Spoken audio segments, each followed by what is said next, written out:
안녕하세요. 좋은 아침입니다. 장동훈 미래스탁의 박시장입니다. 9월 25일 지난 주말 마감한 미국 증시 동향과 지난 금요일 우리 증시 급등 특징 종목에 대해서 말씀을 드리겠습니다. 뉴욕 3대 주요 지수는 추가 금리 인상 공포에 일제히 하락 마감했습니다. 다우는 0.31% 하락 마감, 나스닥은 0.09% 하락 마감, S&P 500은 0.23% 하락 마감했습니다. 연준 당국자들의 추가 금리 인상 발언이 이어지면서 과도한 긴축과 경기 둔화 우려 등의 일제히 하락 마감하였습니다. 장 초반에는 상승세를 출발했습니다. 장 후반에는 모두 사거래 연속 하락 마감하였고요. 다우는 이번 주에 1.9% 떨어졌고 S&P 500은 2.9%, 나스닥 지수는 3.6% 이번 주에 하락 마감했습니다. 연준이 올해 추가 금리 인상 의지를 보이며 이 당국자들의 매파적 발언을 쏟아냈고 미국 국채 수익률이 수년 만에 고점을 경신하고 또 10월 연방정부 셧다운은 이제 연방정부가 업무 일시 중단을 얘기합니다. 10월 연방정부 셧다운 우려 등의 투자 심리가 얼어붙은 그런 모습입니다.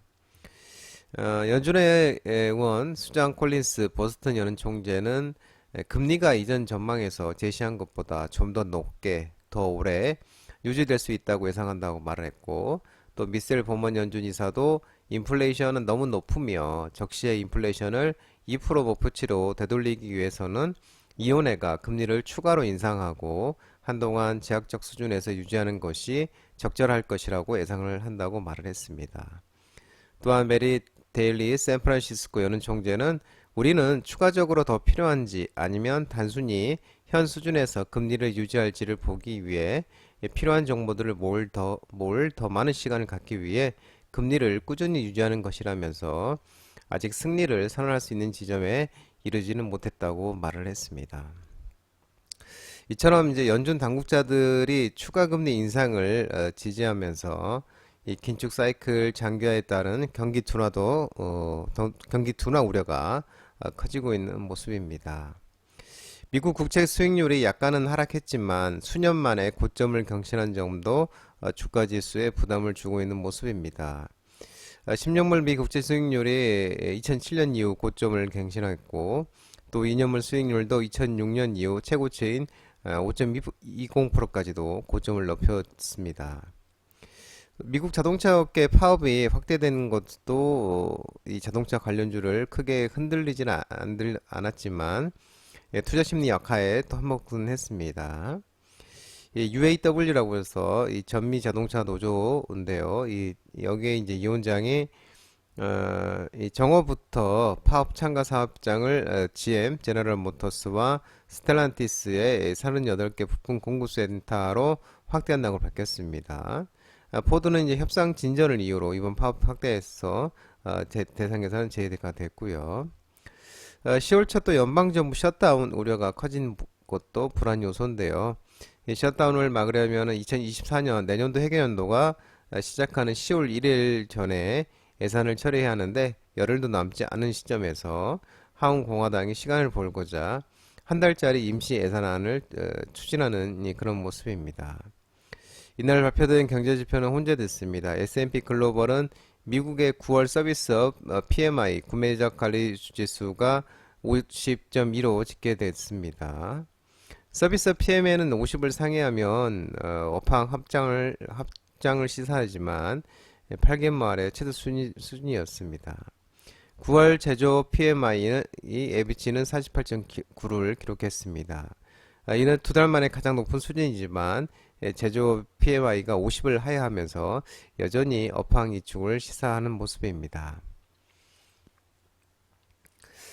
기술주들이 기술 중에서 이제 애플은 0.49% 올랐는데요. 중국 내 이제 아이폰 15가 인기가 높으면서 애플이 0.49% 올랐고 메타 1.31% 상승, 엔비디아 1.45% 상승, 마이크로소프트는 0.79% 하락, 알파벳 0.15% 하락, 아마존은 0.16% 하락했습니다. 이 저가 매수가 이제 유입됨에 따라서 엔비디아가 1.45%로 상승했는데요. 대부분 반도체가 상승하면서 이 반도체 모임인 필라델피아 반도체 지수가 0.79% 상승했습니다. 반도체 지수는 이제 인텔만 1.36% 하락하는 모습이었고요. 테슬라는 이 중국 판매가 저조하다는 소식에 4.23% 하락하면서 244.88달러에 마감을 했고요. 니비안도 4.37%, 루시드 1.16%, 니콜라도 3.85% 하락 마감하는 모습입니다. 유럽 주요국 증시는 독일, 프랑스는 하락 마감했고 영국은 상승 마감했는데요. 혼조세 마감하고 있는 모습입니다. 국제유가는 러시아가 휘발유와 디젤 연료 수출 중단 등의 하락 마감했는데요. WTI는 하락이 아니고요. 오타가 났습니다. 상승했는데요. 석유 수출 중단 속에 상승 마감했습니다. WTI는 90.03달러 0.45% 상승했습니다. 또한 이제 사우디아라비아의 석유 수출국 기구 오펙 플러스가 감산을 지지하고 또한 아제르바이잔과 아르메니아 영토 분쟁도 이 유가의 또 상승을 기여하는 모습입니다. 국제 금가슴 그 달러 강세에도 미국 장기 금리 하락에 상승 마감했습니다. 온스당 1945.6달러 0.3% 상승 마감했습니다.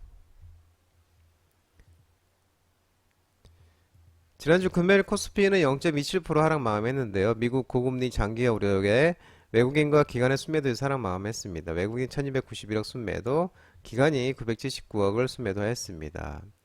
특징지로 살펴보면 서원이 상한가를 갔는데 이재명 더불어민주당 이재명 대표의 체포 동의안 이 국회 가결 소식에 이낙연 관련주가 반사로 나오면서 이제 이낙연 관련주가 이 서원이 상한가를 갔고요. 부국철공 또한 이 이낙연 관련주로 상한가를 갔습니다.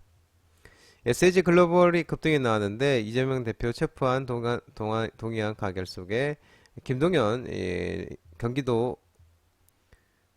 경기도지사 관련주 김동연 관련주로서 SG 글로벌이 급등이 나온 모습입니다. 코스닥은 0.39% 하락 마감했습니다. 미국 긴축 고금리 장기화 우려 마찬가지로 개인과 외국인의 순매도의 하락 마감했습니다. 이더스 제약이 상한가를 갔는데요. 탈모 치료와 전립선 비대증, 주사제, 신공장, 중공, 지속 등의 이더스 제약이 상한가를 갔고요. 이렌시스가 또 상한가를 갔는데 두산 로보틱스가 공모 청약 흥행 소식 등에 들리면서 로보테마로서 이렌시스가 상한가를 갔고 SPG도 급등이 나왔고요. TBC 글로벌도 급등이 나왔습니다. PM 풍년도 이제 이재명 대표 체포 동의안 가결 소식에 김동연 경기도지사 관련주로서 PM 풍년이 상한가를 갔고요. CCS, 이나이텍, SG 글로벌, 김동연 관련주로서 급등했습니다.